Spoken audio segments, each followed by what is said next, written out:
انا غاوي الدوري خلاص بقى اهلاوي. بسم الله الرحمن الرحيم. هنتكلم على مباراة الاهلي والاتحاد اللي خلصت 2-0. الاهلي بيبدع. الاهلي بيبدع ان شاء الله الدوري ده يبقى الدوري اللا هزيمة للمرة، انا مش فاكر تقريبا المرة الرابعة ولا المرة الخامسة. الدوري من غير هزيمة. وان شاء الله الحسم هيبقى في الماتش الجاي، ماتش الزمالك. انا بصور والزمالك خسران 1-0 من فيوتشر لغاية دلوقتي، من جون اللي هو ناصر ماهر تقريبا. لغاية دلوقتي معرفش بقى الماتش هيكمل على ايه. بس فعلا الاهلي النهارده عمل ماتش ولا اروع. مارسيل كولر معلم على القاره كلها، القاره بما فيهم الدوري ده ما شاف حد بصراحه يقدر يسد معاه. يقدر يسد معايا. انا كاهلي ما مش شايف حد بصراحه يقدر يسد معايا. اقول لك على حاجه، حتى لو خسرت الماتش الجاي بتاع الزمالك راكبك.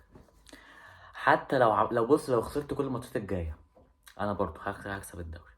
ما بيراميدز المفروض ان هو يبقى الحسم. بيراميدز لو سيراميكا اتعادلوا مع بعض او خسروا، تمام، انا كسبان الدوري. هلاعب الزمالك، خسرت هلاعب الماتش اللي بعديه ان شاء الله. لو هتعادل الماتشين، انا لسه قدامي تقريبا يجي 5 ماتشات ولا 6 ماتشات، هكسب فيهم هتعادل فيهم وكل حاجه. فما تقاوحش معايا يا زملكاوي، او ما تقاوحش معايا يا اسماعيلاوي، او ما تقاوحش معايا اي حد. كله الاهلي علم. الاهلي علم على الكل. انت بقى هتفضل تقول لي اصل المانجا صوتها طلع اليومين اللي فاتوا دول، يعني بيتغلبوا من طوب الارض. لازم اجي دلوقتي الماتش ده، تمام. لا على فكره انتوا السبب في ان احنا اللي هنهبط، وانتوا السبب في مش عارف ايه. يا ابني انت اخطل يا ابني. ويقول لي ايه، الصواعق تهزم القمم. قمم ايه يالا؟ ده انت بتصارع على الهبوط. قمم ايه؟ هو ايه اللي قمم؟ هو يا جماعه اي حد يا جماعه لعب ماتش، يعني لعب ماتش قدام الاهلي خلاص انا القمه. حتى لو انا خسرت، حتى لو طلعان عين قالوا ومضروب بالجزمه، انا خسر، لا انا قمه. ده انت اصلا كسبتني اصلا حظ، تحكيم، اي حاجه. لكن انا حاطط عليك في الملعب وكسبك ومشيها كسبك.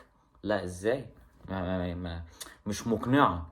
كل الفرق بتاعت الدوري دي مش مقنعه. لا ازاي؟ وبالذات المانجا بالذات. خلصنا المانجا، داخلين على الاتحاد. جمهور محترم طبعا وكل حاجه. كسبنا الاتحاد بالهداوه كده اول ربع ساعه، جونين ننهي بيهم الماتش على طول. وتخش بقى على الماتشات الجايه بقى ايه، بروقان كده وهدوء اعصاب. النهارده الاهلي لعب ماتش ولا اروع، بالذات الشوط الاول. كهربا، انا كهربا ما كنتش بشوفه بصراحه ان هو يعمل سبرنتات ويجري وياخد الكرة ومش عارف ايه. لا، في تطور ملحوظ جدا في كهربا. بيرسي تاو تحركاته في الملعب، اللهم صل على النبي، الله اكبر يا ابني. امسك الخشب، امسك الخشب. بسم الله ما شاء الله. تاو عامل شويه كرات لا مش طبيعيه، وتحركات كويسه جدا. هو والشحات، التناغم اللي ما بين الشحات وكهربا وتاو. انا بقى عايز التشكيله دي على طول كده. هو الثلاثه دول كده، شيل بقى الباقي ويقول له على جنب بقى عشان خلقنا ضيق. شيل بقى ايه، البروفيسور طاهر محمد طاهر وصاحب القاضي قفشه، ماشي بقى. هو احنا خلقنا ضيق وعبد القادر ونشيل الناس دي كده على جنب. احنا نلعب بدول ان شاء الله هنخسر. احنا عايزين نلعب بدول.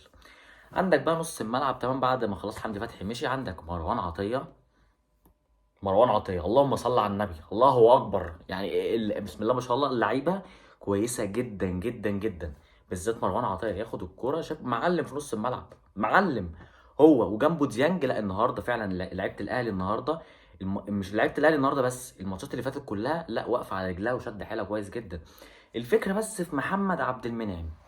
محمد عبد المنعم بس ولا مدافع احسن انا شايفه بصراحه. ومش عايز اشوف بس حد يختلف معايا، عادي ان هو احسن مدافع في القاره دلوقتي. او يعني ما انا عايز اشوف مين مثلا احسن مدافع في القاره. انا بقول احسن مدافع في القاره بالنسبه اللي جوه القاره، مش قصدي على المحترفين كمان وكده، لا انا قصدي اللي جوه القاره عادي. محمد عبد المنعم مين يسد معاه؟ بس الفكره ان الماتشات الاخيره بقى فيه ثقه زياده. في فرق ما بين انك انت تبقى واثق من نفسك وما بين الغرور. ثقة زيادة في اللمسة بتاعت الكورة، في الباصة، في مش عارف ايه. يعني الحتة دي اللي كانت هتلبسنا كذا كورة جون قدام الاسماعيلي وماتش النهارده. وبعد كده كمان انت عندك النهارده الاهلي كان بيهاجم بيضغط بالطول الملعب. ان تلاقي اللعيبه كلها متمرصوصه كده عند مثلا خط التماس بتضغط. وده اللي اتسبب في الجون التاني بتاع الاهلي، ان محمد فخري لما ضغط على رمي التماس، تمام، والكره جت لتاو او تاو مديها لكهربا وجاب الجون على طول. يعني كان بسبب الضغط.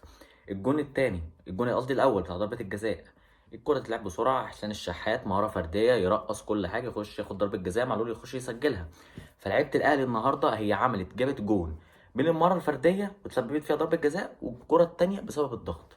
لعيبه الاتحاد ما كانتش عارفه تاخد فرصه في الملعب بسبب ان لعيبه الاهلي بترجع الكره، لو اتقطعت منها بترجعها بسرعه جدا، وكمان بتضغط بسرعه جدا، بتضغط من كل ناحيه بسرعه، وضغط صح، مش بحلق، مش ضغط اللي هو انا باجي كده ومراجع على طول، لا ضغط صح.